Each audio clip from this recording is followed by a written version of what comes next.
పరాజయం పాలైన తమిళ చిత్రానికి తెలుగు డబ్బింగ్ కత్తి పట్టిన రైతు 1961 మే 26న విడుదలయ్యింది.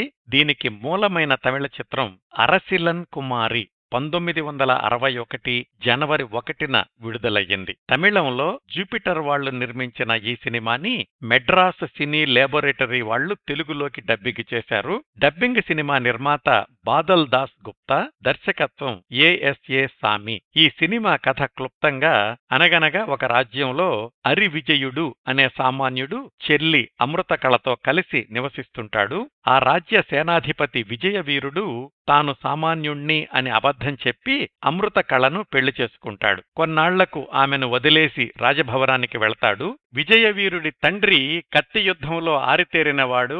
ఒకప్పుడు అరివిజయుడు తండ్రిని ఓడించినవాడు విజయవీరుడి తండ్రి వీరేంద్రుడు. అందుకని అరివిజయుడు మారువేషంలో వీరేంద్రుని వద్ద శిష్యరికం చేసి కత్తిసాములో ప్రావీణ్యం సంపాదిస్తాడు. చెల్లెల్ని మోసం చేసిన విజయవీరుణ్ణి ఎదుర్కోడానికి వెళ్లిన అరివిజయుడికి ఎదురైన హఠాత్ సంఘటన ఏమిటి, అరివిజయుడు విజయవీరుడు మధ్య జరిగిన కత్తి యుద్ధం ఎలాంటి పరిణామాలకు దారితీస్తుంది అనేది మిగతా కథ. ఈ డబ్బింగ్ సినిమాకి మాటలు పాటలు శ్రీశ్రీ రాస్తే పామర్తి సంగీతం సమకూర్చారు. ఈ చిత్రంలోని టైటిల్ పాత్ర కత్తి పట్టిన రైతు అరివిజయుడుగా ఎంజీఆర్, అతడి చెల్లెలు అమృతకళగా పద్మిని, ఆమెను పెళ్లి చేసుకున్న విజయవీరుడిగా నంబియార్, రాకుమార్తెగా రాజసులోచన మొదలైన వారు నటించారు. ఈ చిత్రం తెలుగులో కూడా 2 వారాలు మించి ఆడలేదు.